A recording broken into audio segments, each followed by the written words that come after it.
Good afternoon, everyone. Welcome back. I had an instinct there when I sat down at this table. I was immediately going to take my watch off to put it on the table, which I always do. There was a clock facing me there, so I don't need to look at my watch. Are you hearing me? Okay. Well, I got this program. I borrowed it from my learned friend here on my right, just to see what the title of this session is in the program. And it says, Passionist Laity, a conversation on contemplating and living the Passionist charism with representatives of different lay Passionist groups in Northern Europe. So that's what we're doing today. And you'll see there it says different lay Passionist groups. And just for the benefit of those who maybe don't realize this, one of the things about the Passionists is we're not very organized, and we're certainly not very centralized. So not just in Northern Europe, but all over the congregation, there is a great variety of groups, and there's a great richness in that variety.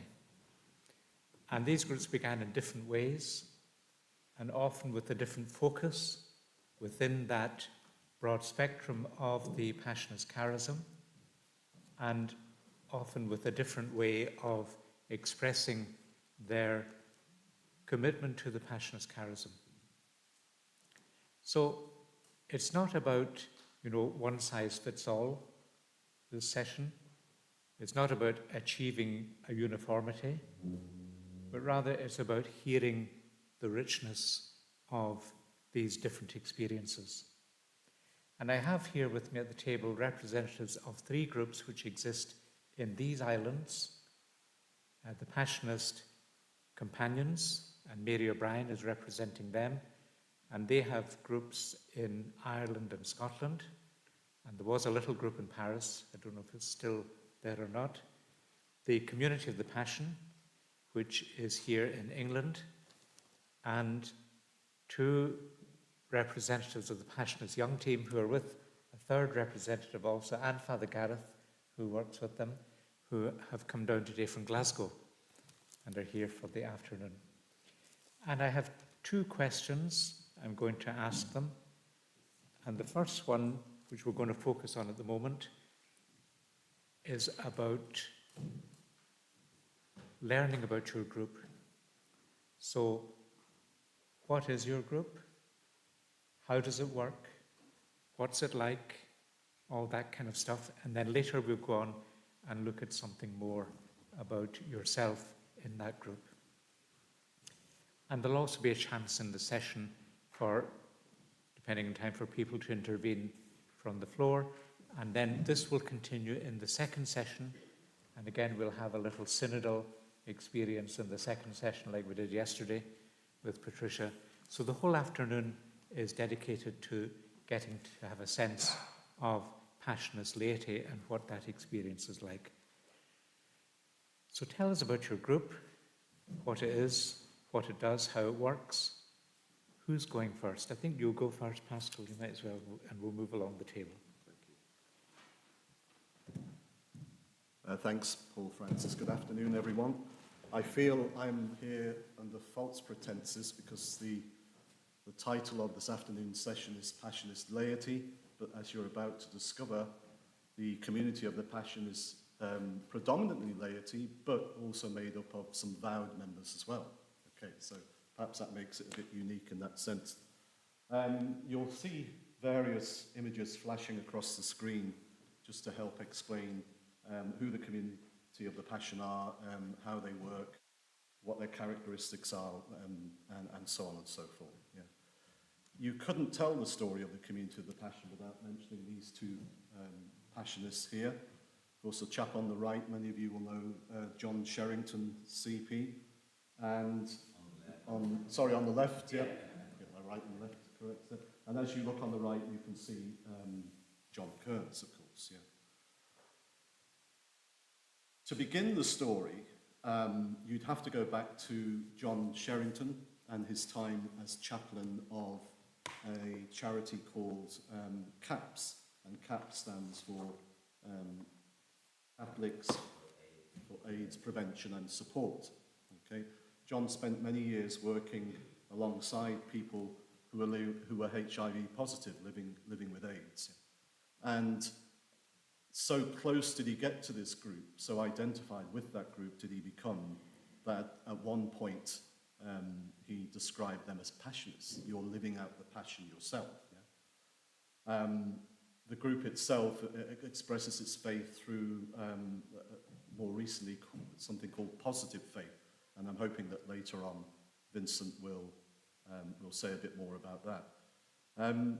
So in terms of the community of the Passion, the style in which CAPS met, and we're talking about, some of the most vulnerable, marginalized, discarded people in society, the style in which they met was to create a safe, sacred holding space where people would be genuinely listened to. Not judged in any way, just listened to, accepted, and in that space people felt welcomed, they belonged, they healed. And it was John who took that model of meeting, very simple, just listening to each other's stories. And I think John Sherrington was provincial in 2010, and John Kearns may well have been on the Leadership Council, I'm not too sure. But it was at that time that the two of them got together and they formed the Community of the Passion. If the Community of the Passion had a birth certificate, it would say place of birth, Wigan. And the reason is that John Kearns was based in Wigan at the time, and he was a prison chaplain. So again, working amongst some of the most marginalized in society. I think the original purpose of the group was to provide a space for people who felt that they didn't really have a voice or weren't listened to or weren't at home, including in the church, I think it's fair to say. And at the very first meeting in Wigan, there were 4 vowed Passionists, so those two chaps there, plus David Williams. The only surviving member now, of course, is Martin Newell. And there were 4, what you might call non-vowed, just people who were known to these 4 Passionist priests. Myself, John Thornhill, who was here until this morning, Steve Atherton, and Joanne Crompton. And the 4 of us are still members of the Community of the Passion 13 years later. And we came up with a very simple way of meeting. The focus of the meeting was to share our experiences of the Passion in our own lives. Yeah? This could be quite intimate, painful sharing at times, but it was in a confidential, safe space. And then, of course, not to leave us hanging on the cross, we would then move on to sharing experiences of what we call the resurrection, signs of hope in our own lives or in the world around us. So the way in which we meet is very simple, really. It's all about sharing, building up relationships. We share scriptures, we reflect on scriptures. We share, as I say, experiences of the passion and resurrection. We share food. And finally, at the end of the day, because to me, this feels the most authentic way of doing it, we share the Eucharist. And that Eucharist, if you like, is a culmination of everything that's led up to it that day. So it's not in isolation. Yeah? It's kind of a celebration of all that we've shared together during that meeting. I feel I'm going on a little bit. This is getting a bit lengthy, but what I will say is that there are... we've grown at a glacial pace, but that's deliberate. We don't put it out there and say, come and join us, because membership is by personal invitation. Now, the Sisters of the Cross and Passion, Passionists, fathers, brothers are all very welcome to join. Yeah? But I think of the 30 members, there are at the moment just 2 vowed Passionists who are members, and the rest are a diversity of men and women from across the country, just England. We are split into 4 regions, so we meet regionally, we use Zoom as well, and twice a year, as you saw in that first picture, we gather for weekends. They're like mini retreats from a Friday to a Sunday, but again, the format of our meeting, even over a weekend, is as I described earlier on. It's all about that sharing and building up relationships. And as you know, of course, our founders have joined that great cloud of witnesses, but we're grateful for all that they gave to us at the very start of the community. Okay, so I'll leave it there for now, is that? That's okay. Yeah. Pascal, I just wondered, can I just add one last thing to your presentation of the Passion? Just to say, it's the thing about engaged in acts of social justice. I think that's an important thing to mention. The support isn't people.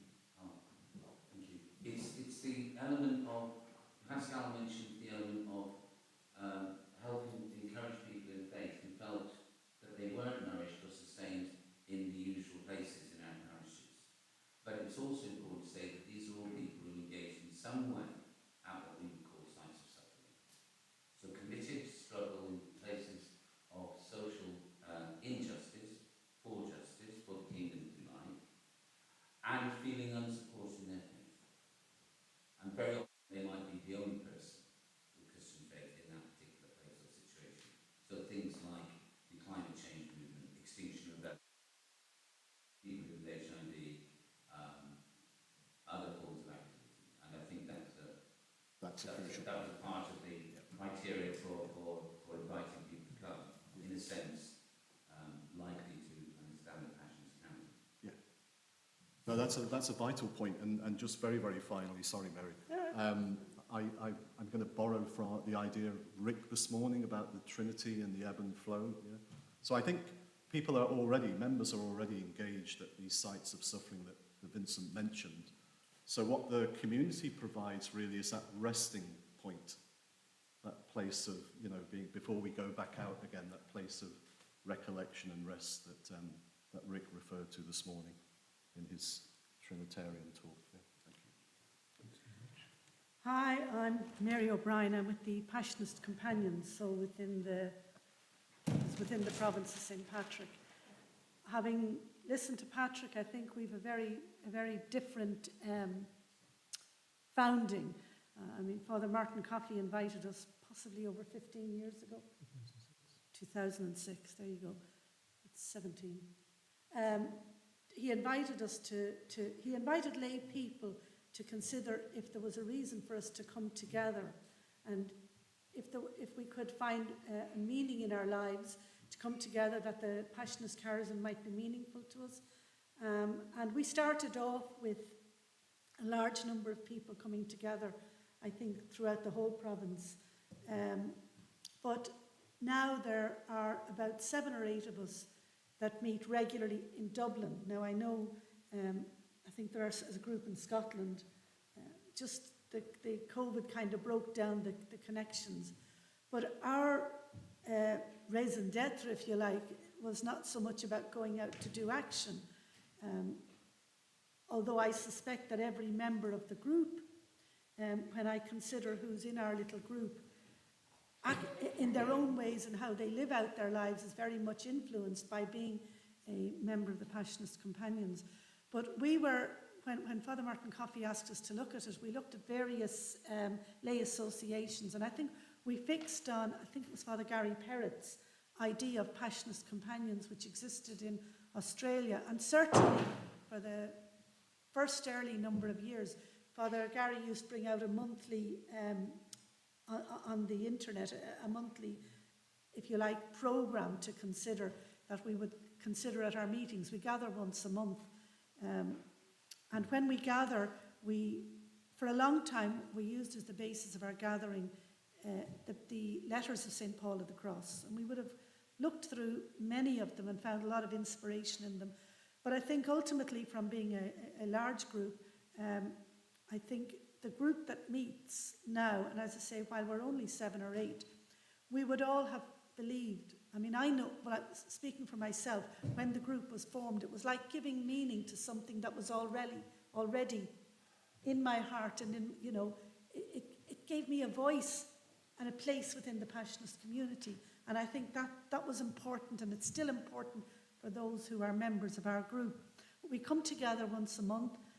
We reflect on a reading. We have a monthly, we have a Passionist Companions prayer. The aim is to say it daily. We say it together once a month. And we reflect on that. Sometimes the reflections are from that, but sometimes they kick off into experiences in people's own lives.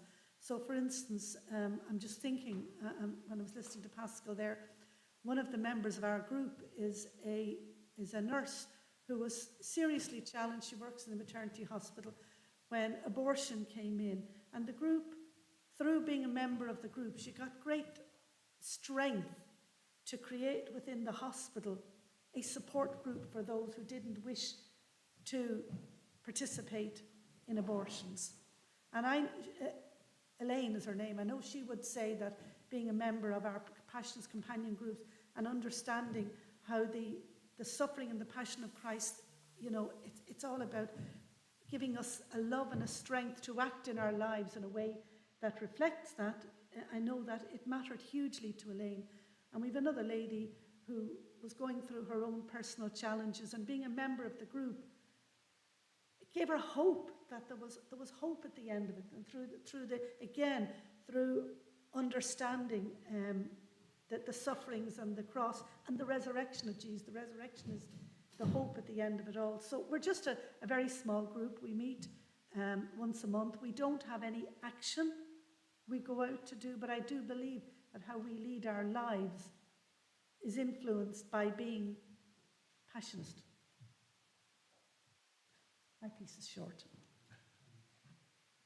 Don't worry, we'll come back to you. We'll come back for more. Thank you, Mary. Thank you, Pascal. On my right, my learned friends here, Magda and Anne, and with them also, and I'm ashamed to say I've forgotten your name. Nella. Who is from Botswana? You'll be happy to know those who have visited Botswana. So we're very privileged to have somebody. Where is Father Emmanuel here? Yes, there he is. So he's your neighbour from Zambia, and Father Gareth. So they belong to another group. And is Magda going to speak first? Yeah. So she'll tell us something about a more recently founded group in Glasgow. Yes, first of all, thank you for inviting us here to speak. So I'm from the Passionist Young Team group. So we're based at St. Mungo's Parish in Glasgow, and we were started in 2016 by Father Gareth. So it's a group for young people 18 and above. And Glasgow is a very student city. So there are 3 universities and quite a few colleges. So it's a lot of students. And it's a lot of international students like myself and Anne and Nello, actually, all 3 of us. None of us are from Glasgow. And, you come from far away and you don't have a home anymore. And sort of for a lot of us, PYT has become a home away from home. So it's a group of, I would say, 20 to 30 people, and the membership changes quite frequently because, as I said, it's students mainly. So, people come, graduate, they leave, they move away. We do try to keep in touch with everybody, but it's difficult. But yeah, so we meet every week on Wednesdays at 7 p.m. And typically we'll start with a scripture reflection by Father Gareth, and then we have some praise and worship songs, stuff that I wouldn't call them hymns because we wouldn't really use that for Mass, but we have a lovely music team. Nello is one of them. She sings lovely and plays the guitar for us. And then we'll have some time of adoration, which a lot of our members really appreciate, to be able to come and just have that quiet time of adoration, especially after a busy day, because we are students and we do have people who also work. But after a busy day, you come at 7 p.m. and then you have just that quiet time, and it really, a lot of us feel after that, we come tired and we all say, oh, I'm so tired today, I can't. And then after sort of adoration time, actually we all feel like, oh, I'm not feeling that tired anymore. It's actually really nice. And then after that, we often have faith journeys by our members. So we have a second talk, which is usually by somebody from the group. And people give their faith journeys. They tell us about their faith, how they grew up. And because it's such an international and mixed community, you really get quite a diversity of stories. And it's really nice to hear about that as well, because there are not that many Catholics in Glasgow, so it's really nice to hear from others who are sort of, same as you, Catholics. After that, we'll just go and pray a decade of the Rosary in the chapel, and then we have fellowship time, which is also a very important part of the group. Just being together with other young Catholics, it's really important to see that we're not alone. Because when you go to uni, you might feel like you're the only person there who is religious these days at all, let alone Catholic. So it's really nice to have that. Yeah. Thanks very much, Madam. Thank you. And do you want to add anything at this point? No, just You're okay. Okay, fine. Thank you. What I'd like to do now, before we open it up, is just maybe to hear something from you, and maybe you kind of moved into this, and so did you, Pascal, but just to talk about your own experience in the group that you belong to. And as you mentioned, the sense of the Passion of Christ, the sense of the meaning of that, and how that has been something in your own life. Thank you. I think for me to answer that, it would have to go into quite a personal context, really. And that would go probably back as far as the early 1990s. And I was studying at Heathrow College at the time in London. And it was there that I met John Kearns. And we struck up a friendship pretty much immediately. We shared an interest, I think, in kind of what I would call social justice, and we set up the college's first ever Justice and Peace group. And we made sure we also at one point, I think, ran the college bookshop and made sure that it had certain titles, titles that would be challenging to people, I think it's fair enough to say. That's a long time ago. But it was at Heathrow College that I came across the term crucified peoples in studying something called liberation theology. And later on, of course, we came to develop that term crucified earth, but maybe more of that later. So my sense of kind of the trajectory I've been on, I think, ever since, has been one of making sense of my faith through the eyes of, now I don't step myself up as any kind of Helder Camara or Oscar Romero for a second, but through the eyes of people who live amongst or align themselves with or give a voice to those who are the most vulnerable, I think. That's always appealed to me through that particular theology originally, but more recently, I think through the community of the Passion.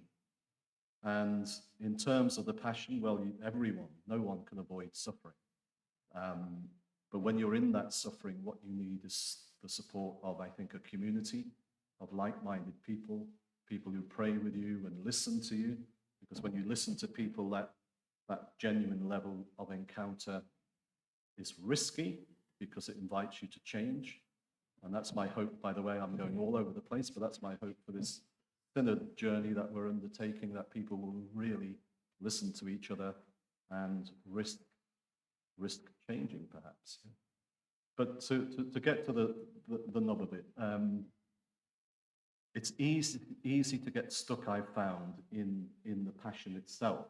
And I think it's important. This is why in its early days, the community's reflections soon evolved to include reflections on the resurrection as well. Going back to Heathrop, there was a teacher who once said, I don't remember a lot about the lectures I had, but one of the things he said was, when you approach the passion and the resurrection, see them as two sides of one coin. You can't have a coin that's just heads, you can't have a coin that's just tails, so they're inseparable. Yeah? So one kind of feeds into the other, and one makes sense of the other. There have been some very challenging times in my own life personally, I think, in recent years, but I've always found support and solace in members of the community, two of them sitting here with us this afternoon, and that's priceless. And I think also in the way the community prays as well. It's very simple. Members are encouraged to, and I know John Kearns and Martin all used to pray this way when they lived in a house of hospitality for asylum seekers in Birmingham. Each day they would take the Passion narratives, just one sentence, and they would just sit with that for 10 minutes. And then at the end of the 10 minutes, they might share, reflect on what that sentence of the Passion narrative said to them. So it's a kind of a Lectio Divina approach, but so members of the community are encouraged to pray in that way as well if they can. And here's a chance to plug our prayer book as well, because this is a daily office style book, which again members are encouraged to use as much as possible. Does that kind of answer the question?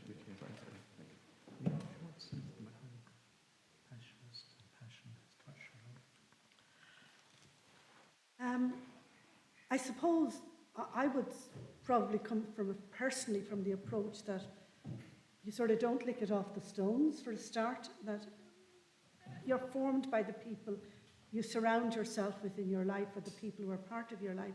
I've grown up very much in the shadow. I grew up very much in the shadow of Mount Argus. I involved myself. People would say I was half reared there, but I got involved in a lot of things in Mount Argus down the years. And I think, I was also fortunate to be there at a time when there were a lot of students there, so we did a lot of things we did together. We started up early folk groups, and we did other things. And, I would probably go further back and say that my father was probably a Passionist without realising it.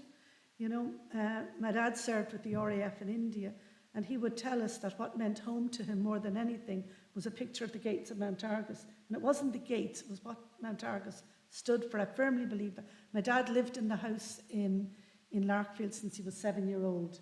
He moved there. So he grew up also very much in Mount Argus. But I would say I probably, as I say, you don't lick it off the stones. But there comes a point in your life where you have to stop, when you mature, and say, well, why is this meaningful to me? And I think I was always involved in music, I suppose, more than anything else. I loved the Good Friday leading into the Easter Sunday. In Mount Argus, I think from the Stations of the Cross on a Good Friday up to the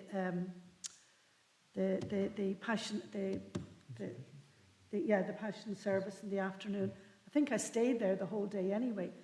But for me, the culmination of the whole thing, it all had a meaning for me. I don't think when I was younger I understood it, but it all had a meaning for me, and it culminated on the light, when the lights came on in the church on the Easter Sunday Vigil. So I think that, I probably was sort of Passionist by kind of just rubbing off me. But there came a point where you kind of have to stop and think about it. And I realised that I was unknown, not because I thought it through, but I definitely believed in the suffering, the sufferings of Jesus being worthwhile in my life, and in the ability to take it beyond that and see the suffering Jesus in other people in the world around me. I mean, it kind of happened, and I say that seamlessly because I can't remember a moment in time like you can say, Pascal, but it just became something that I became very aware of the suffering Jesus out in the world. But I could relate it back to the cross. I could see the solidarity of the cross, and in my own life, you know, I think a lot of things that we would do, we do them because they're based on our own life experiences. I know as a person, if it was just me, without something sort of behind me, shoving me, I would struggle to go out and be with people. But I go to Lourdes every year. I know that I engage with those people because I see the suffering Jesus in them. But on a very personal level, you know, I have a son on the autistic spectrum, and it took me a few years. I went through a grief for the son I didn't have. And I looked around at other mothers with, you know, boys and girls. And then I said, no, this is,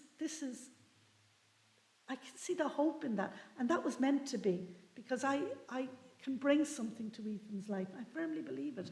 And I can give him hope, because there's times in his life when he hasn't had hope. And so from my experience, I can go out and I can relate to others. And I honestly believe that that's where I come from. I said earlier, you know, Elaine, she came from the group and she was able to bring something back to the Coombe, the hospital, from having been a member of the Passionist Companions group. And we all have different life experiences. It's one of the things, it's very kind of, nobody talks about them outside the group. We meet and we're able to share things. But for me, I know that, being Passionist is how I live my life. It's why I can go out beyond myself. And I'm a bit of I act on instinct, or I act kind of impulsively, but I always come back and reflect. Why did I do that? What motivated me to do that? Because amongst a group, and maybe some of you see, I'm not an outgoing person, but something calls me to go out beyond it, to reach out to people. And I'm always inclined to, afterwards, to reflect on it.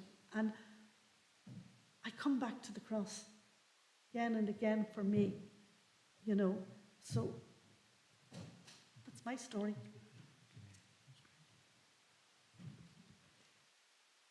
Thanks very much, Mary. So looking at the Passionist Young Team, is Anne going to share something with us about her own sense? Thank you. So my name is Anne. I'm also part of the Passionist Young Team. So as Magda mentioned already, we are a group of young adults who come together every week to pray and reflect on the life of Christ and the love and compassion He's shown us on the cross. So in today's world, the fast-paced world we live in, young adults often find themselves confused and clueless. And so it is important to create a safe space for them to pause and contemplate in the profound love of Christ. Indeed, bringing young people together is important as they embody the future of the church and the society. And so drawing inspiration from the teachings and wisdom of St. Paul of the Cross to build a society rooted in love and compassion. Our mission is to similarly build a society of young members who again live and reflect on the love and compassion. So just as Pope Francis encourages young people to be agents of change, so we again reflect on the teachings of St. Paul of the Cross to do the same, to instill qualities of empathy and compassion in the heart of other young members. So in this shared vision that we work towards, PYT, or Passionist Young Team, PYT as we call it, we serve as a platform where we can cherish and support the spiritual and social growth of other young adults. So collectively, our experience at PYT reveals that coming together to meditate on a life guided by the values of gospel has been transformative for countless young adults, including myself. Yeah, I must also extend a special acknowledgement to Father Gavitt here, who has played a pivotal role in PYT taking its form and shape into what it is today. And yeah, PYT again, we don't just not too serious dealing with the spiritual and prayer aspects, but we also find time to have our share of fun and fellowship. Drawing from the rich spiritual heritage the Passionist community has, we look forward to continuing this journey in empowering and touching the lives of more young adults in the Passionist tradition. Yeah. Thank you. Thank you. Thank you very much, Anne, for that.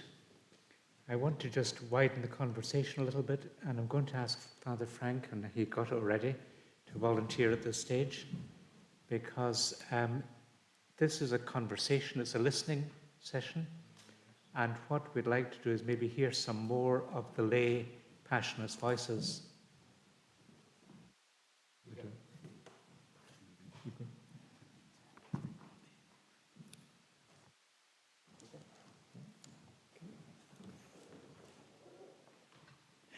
So we want to hear some more of the lay Passionist voices in the room.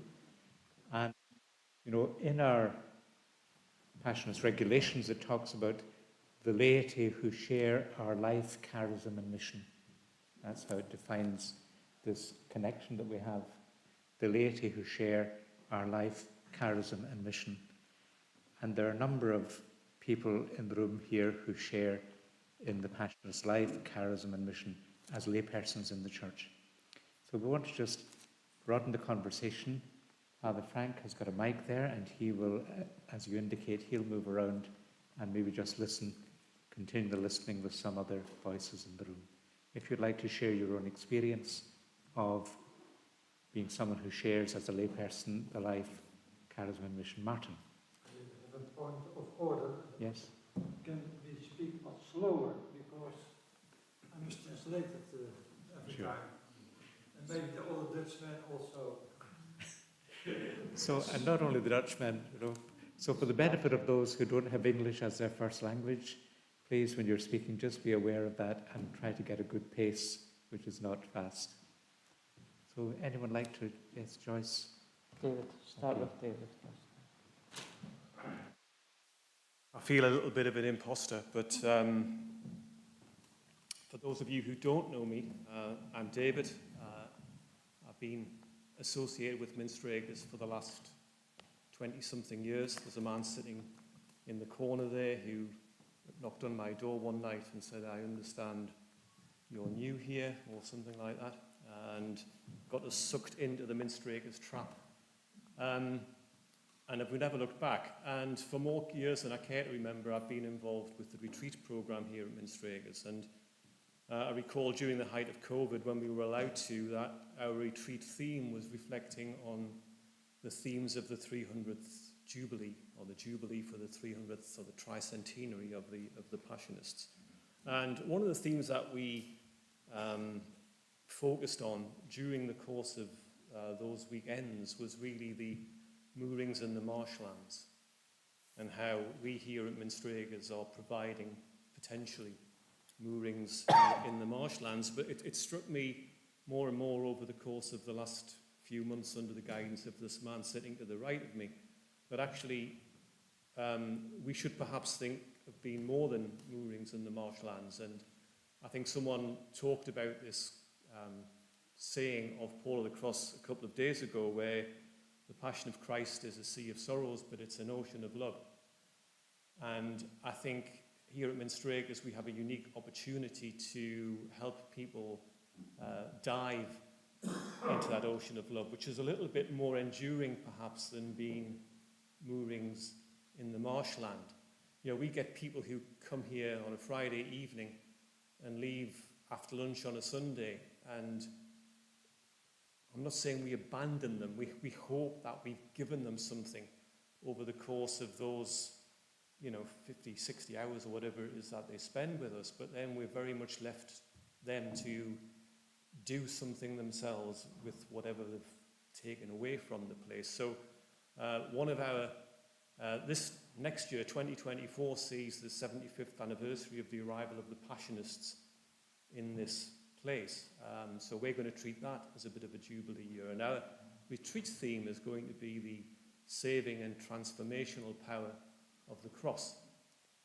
But we don't want to abandon people after lunch on a Sunday at that. And we want to give them a route to continue that journey into Passionist spirituality and experience the Passionist charism. And I'm very intrigued about the opportunity to use perhaps the Passionist companion route as a formal route where people who visit here and seek solace or seek whatever spiritual enrichment they're looking for over the course of those few hours can take something away with them. So I think my point really is I'm interested to know how formation, if you like, serves a purpose, because we've talked an awful lot over the course of the last 2 days about leading people to contemplation and that ebb and flow of contemplation and action. But for a lot of people, finding that point isn't easy. So how important in these groups is formation in terms of helping people to get to that point in their lives?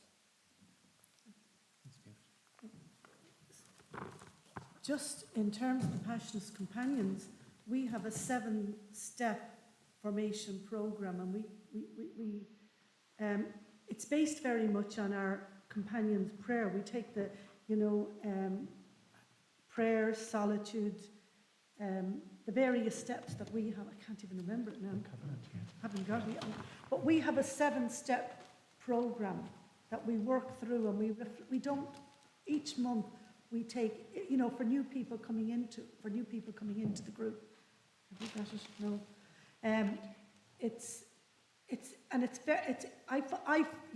I actually would do it again, because I think each time you that bit more solidly and why you're a member of the group.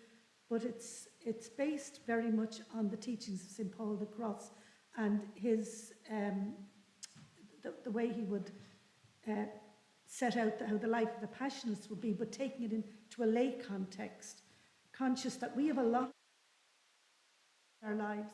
I mean, I think I said to someone here earlier, we don't have the luxury of contemplation, but it's very, very effective, and it allows you to explore and reflect on each of the 7 points.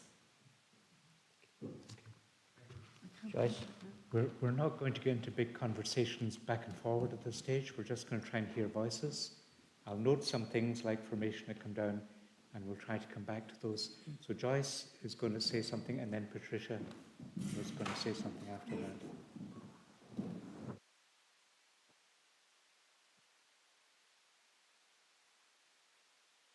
My name is Joyce Liamuya. I'm a Passionist lay person. I'm with Pascal and Vincent here.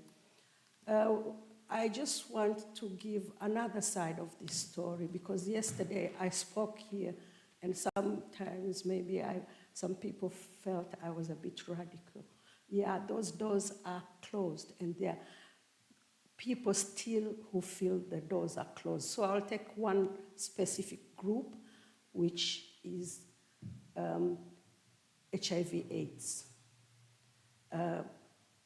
These people, we were told about love. Love somebody for the sake of loving, not because of anything. They were denied love.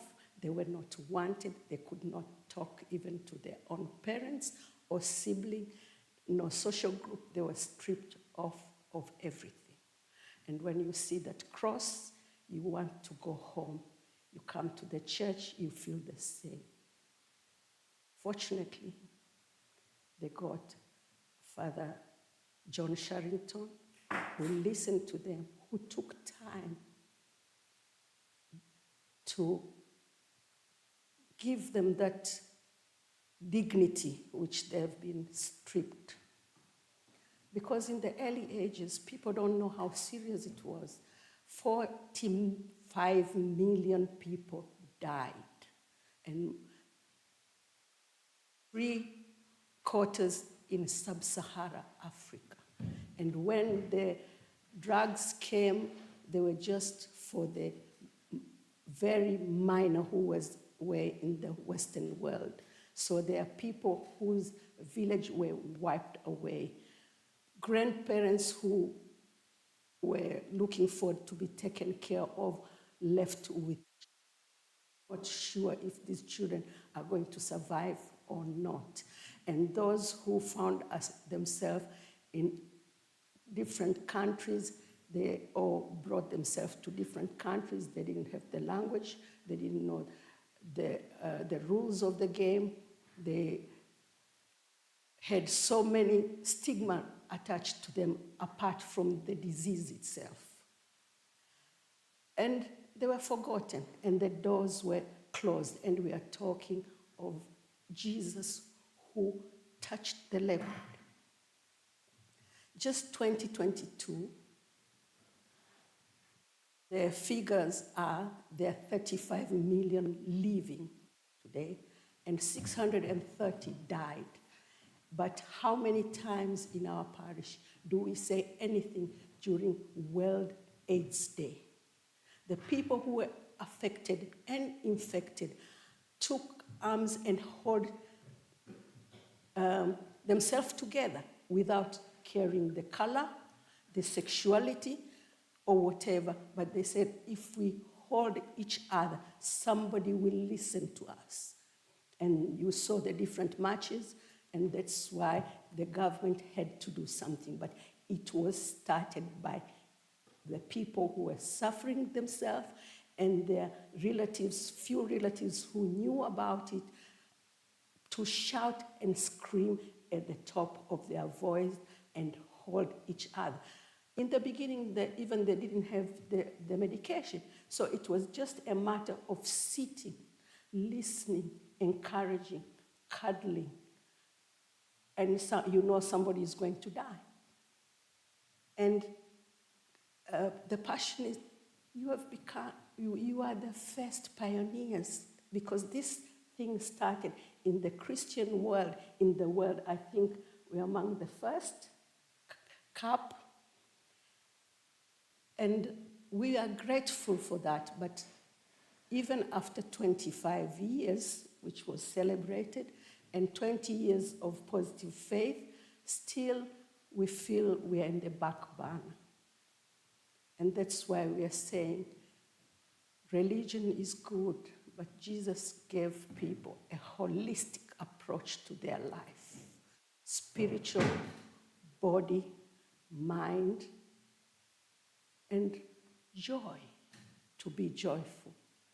So that's why I wanted to talk a bit more about this item, because there are those who you can reach and there are those who nobody wanted to reach. These are the leopard of today. They were the leopard of today. And those are the statistics which I gave, and there was a big celebration, but everybody missed out to speak about these things. Thank you. Thank you, Jess. Thank you. So, Patricia.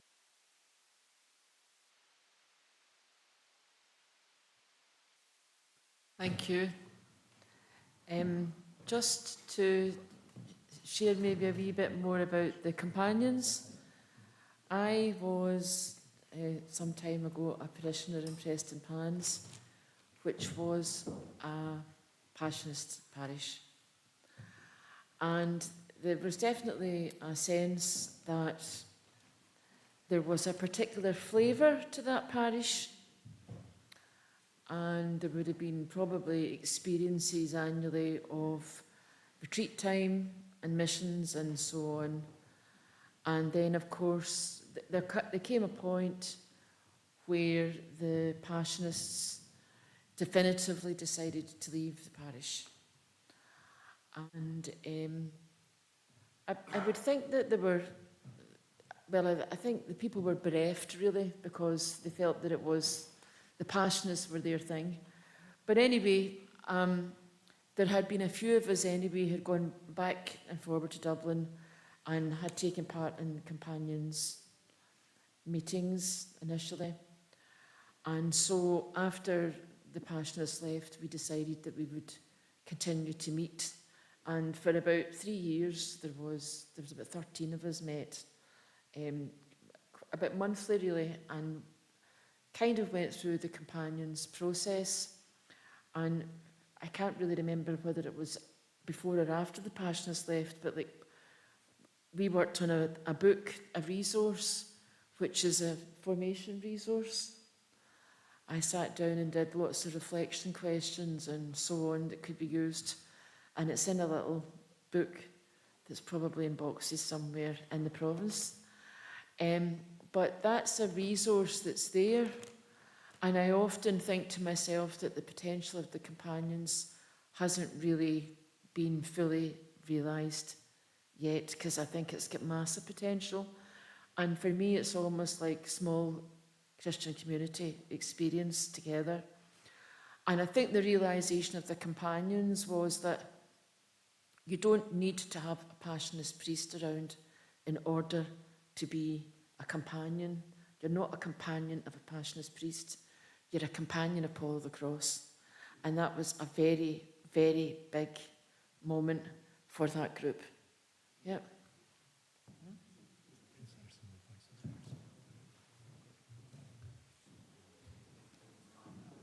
No, you're okay. Yeah. No, you're fine. You're fine. So Vincent's going to say something.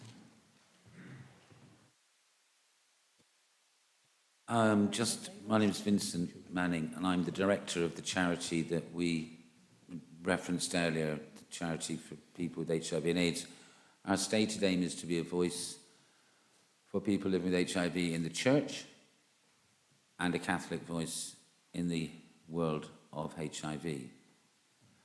And it's a space that we fill precisely because HIV is not understood or spoken about in churches, and therefore the people living with HIV in our own countries, and we respond to people in this country, many of whom are people from other countries, they want their faith nurtured. They want a place to be able to speak about their faith honestly, be themselves, be seen and heard as people of faith living with HIV.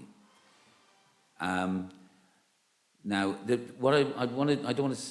a ton that we could say about this. I just want to point out that if it piques your interest, what Joyce has said or what I'm saying, I put some literature out in the other room. It was our 21st anniversary this year, Joyce. But actually, we're in continuation since the prior charity in the 80s, so we have a long history, a Catholic charity. We are a unique ministry. So the charity itself, I wouldn't call a Passionist charity, although we are Passionist partners. But the Positive Faith HIV peer support ministry is very definitely a Passionist ministry. And the great joy of it was that when John Sherrington agreed to come along to be with us, because we needed a priest that we could be reasonably sure would be sensitive to some of the issues. We know, those of you who know John, you know, he was a very quiet, unassuming priest, and he had great humility. He also had experience of caring for people with AIDS in the 80s and the 90s, and had familiarity with the gay community. So he was familiar with a lot of the issues. He came, he accompanied, he listened, he stayed with us. The model to which Pascal referred is a model that came out of necessity. The model being one of listening to people sharing their experience, often deeply painful experience, what Simone Weil refers to as affliction. Experiences so difficult, so painful that they leave a mark on the soul and are never forgotten. And it seems to me that that's why John felt it was a very appropriate place to be as a Passionist, because surely affliction is what our Lord underwent in the Garden of Gethsemane. And people who've undergone affliction understand when we begin to explore ponder and reflect upon the passion of Christ. They get it because they share in it. Okay? So John Sherrington recognised in our members Christ in his passion today. They embody it. The challenge then is, how then do we help people journey beyond the cross of HIV, the experience of crucifixion, into a place where they feel enabled not only to rise up, but also to carry their cross as adult disciples. And so that's the process that comes. So John gifted us, and we would not be a Passionist ministry without the gifts that he brought as a priest, the gifts and the benefits of learning and reflection that enables people to make faith sense of their experience, in this case, to make faith sense of living with HIV through the lens of the Passion. It is the most wonderful and precious gift that we have received, and in return, our members showed John and included him in a community of loving acceptance, a place of great diversity, of gay and straight, black and white, a kind of new way of being church. So there was something in that exchange that I think is significant for all of us. Something about the encounter with Christ, the Christ we meet in each other, but especially those who are on the margins of society and church. I think I'll pause there. Thanks very much, Vincent. Thank you. Still listening to lay voices. We're sharing in the Passionist life, charism and mission. Can you tell us your story? Yeah, because I really thought this was very good. Tell us your name and then tell us what you told me. Tell us what you do again. Me? I'm on holiday. Folks, just to say, for myself, I'm very proud of Magda and of Anne and of this one as well, Nello. And as a Passionist, as a vow Passionist as well, I have to say the charism has been preached to me since I've met a lot of these young people that have come. They talk about the charism is in them, and the charism has been brought home to me, and I'm enriched because of them, because a lot of the suffering, and I think especially a lot of the students who come away from home for the first time, thousands of miles, it's so hard, it's so difficult, and they're looking for some meaning, some family, and keeping alive the memory of the passion of our Lord Jesus Christ. That's what these guys do. Keeping alive the memory that St. Paul of the Cross talked about, the memory of the love from the cross. And that's not just words, it's lived out in actions in what we do and what these guys do. So, God bless you. I'm very proud of it. Right, Nello now, Botswana. Thanks. From Wales to Botswana. Wales to Botswana. Wales to Botswana. Hi, my name is Nella. I don't even know what to say. I wasn't really ready to say anything. Hold the mic a bit closer. A little bit closer? Okay. I don't even know what to say, but my role at PYT... Tell us about going to the church. To the church? The priest saying the Mass and what he said. Oh yeah, I can tell that story. That's fine. So when I arrived in Glasgow, I found my way at St. Mungo's, and there's a little bit more to the story, I'll tell you that. You've been in Aberdeen. I'd been in Aberdeen. I was doing my undergraduate in psychology in Aberdeen, and I moved to Glasgow, and I was on the phone with the late Father Ian, who was in Botswana, and I was looking for a church around me. It was a Sunday, and I was like, I need to go to church. That's what I ought to do. I'm a Catholic, and I have to do the Catholic thing. It's a Sunday. And I get to the chaplaincy on campus, University of Strathclyde, and I can't open the front door. I didn't have a student ID. It wasn't opening, and the website said there was Mass, but obviously I couldn't see nothing, so I was like, oh, what do I do now? So I look on the map, and it says that there's a church around the corner. And I was told that there was, some Passionists in Glasgow somewhere. And I would think I'd find them a couple weeks later. And I was like, cool, cool, cool, cool.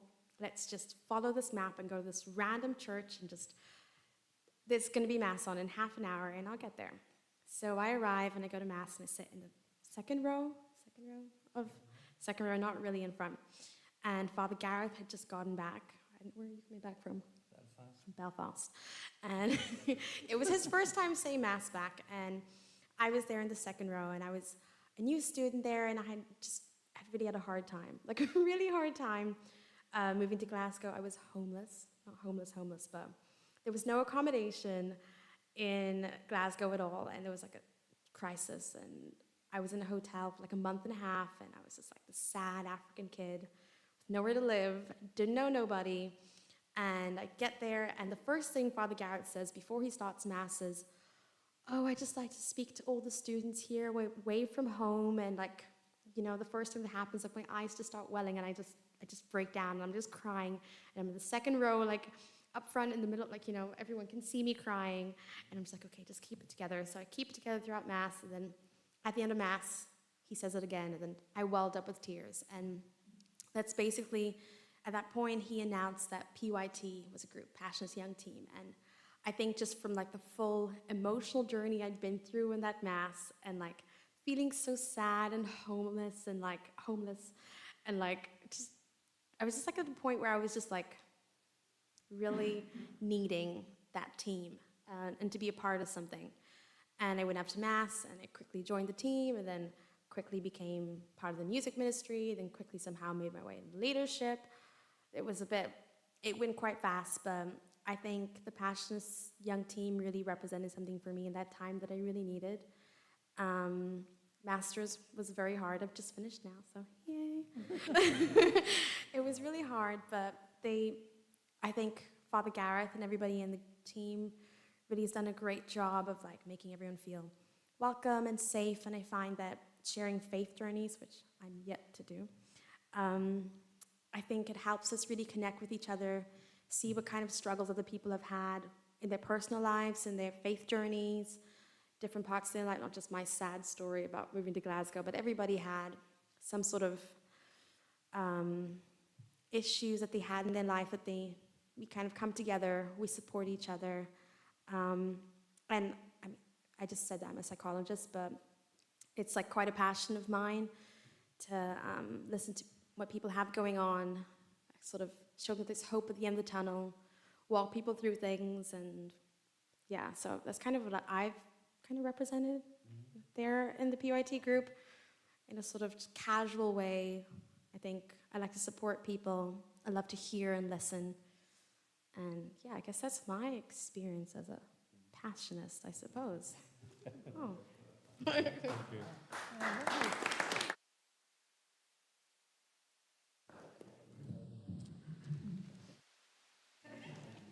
Any other lay voices? Anya? Around the back. Here's the clerical voice. I just want to help Nelo connect with what she started in Botswana when we were there together. She was from our Passionist community in Botswana in Gaborone, where we tried to gather young people at that stage, and Nelo was in the leading group, establishing the first Passionist prayer garden in Forest Hill. And Nelo and Renee, her cousin, were the architects of that prayer garden, created for young people. But when Nelo left, the parents took over the whole project. And today, it has become really the center of prayer for both young people and adults who come to our community in Forest Hill in Gaborone. Really, that was started to encourage people to pray and to contemplate the passion of our Lord Jesus Christ. And Forest Hill is that great center that attracts, people from diverse experiences who just come just to sit and contemplate the beauty of, the wilderness of Forest Hill. So Nello extended that hand when she moved to Glasgow, and I'm very proud of what you have done so far. Thank you. Great, thank you. Thank you very much.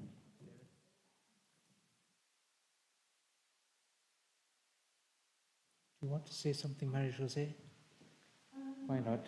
We'll get a microphone to you. So Marie-José is a Passionist companion. She did live in the parish in St. Joseph's in Avignon, but she's back home in the north of France. But she has a little group of French-speaking people in northern France and Belgium, I think. Yes, I live in the north of France, near the border with Belgium, and not far from Dover, so that gives you an idea where that is. And we are at the moment 2 companions. I knew, the other one is a friend. I knew her in the Bible group because we wanted to do something for the French-speaking people who have nothing in the church since everything is in Dutch. And if they don't speak Dutch, there's nothing for them. And so we got involved there with that group. And there's something which we didn't choose, which happened. We were taken as volunteers in the Basilica in Bruges of the Holy Blood. And so every week we go there and we sit in front of the relic and we receive the people who come to venerate. So there are plenty of different people who come, people who cry, tourists who don't even look. And it gives us a very special contact with those people. At times they want to pray with us. At times they ask questions. And so it's something which is quite moving to see how the Lord is working in the people. From then, we have started getting acquainted with other relics, and so, something is beginning in that way, but we don't know yet what the Holy Spirit is going to do. And we visited a few Passionist places because there you can see little chapels with Blessed Isidore. You can see, when you go to a market, old statues of Blessed Isidore that people don't want anymore, so we have rescued some. So we visited his birthplace. We visited Münster-Geleen, of course, and I must say that the Passionist priest who is closer to us is Father Martin, because that's the only one we see anyway. And we visited Kortrijk, where Blessed Isidore is buried. And one day, a lady who comes to the Bible group said that there was a priest who was quite interested with the Passionists and we should go, and he lives in Aire. And so Aire was the first house in Northern Europe, in Belgium, but in the French-speaking part of Belgium. So we went there, and he's a canon in the cathedral, and he's in charge of the liturgy and all that, so he has very little time, but we spent a day together, and he's the parish priest of Aire at the same time. And when you enter his office, you come across St. Paul of the Cross, St. Gabriel, St. Gemma, everyone, and you feel at home.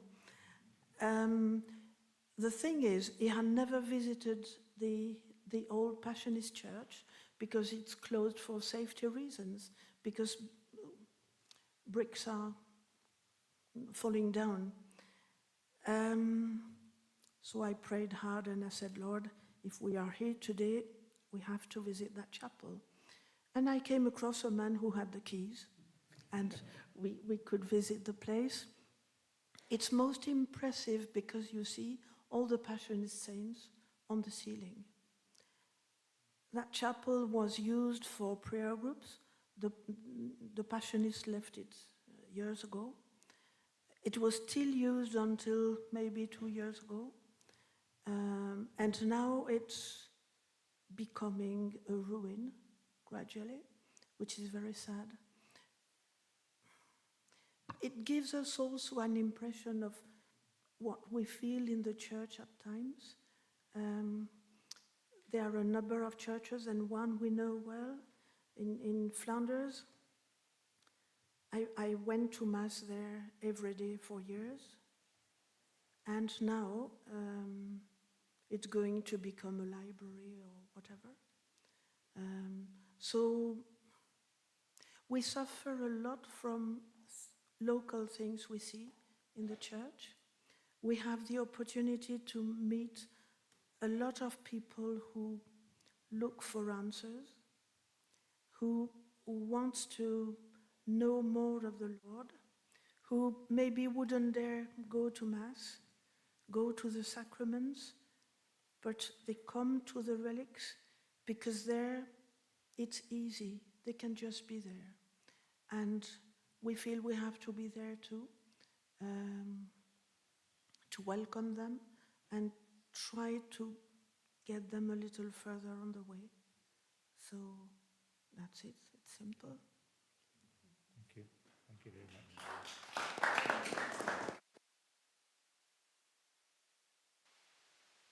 To bring this session to a close now, Mary had responded to David and talked about formation and the prayer that we have in the Companions, and we have a thing called the Companions Covenant, which is a framework for our formation, and that's it there. So we're not going to comment on it, we'll just leave it there during the break, and you'll get a sense of the kind of framework we use for formation. So we have a coffee break, and then we'll come back here in half an hour, and we'll go to the next stage. Thank you very much, and thanks to everyone who participated in that very rich session. Thank you, everyone.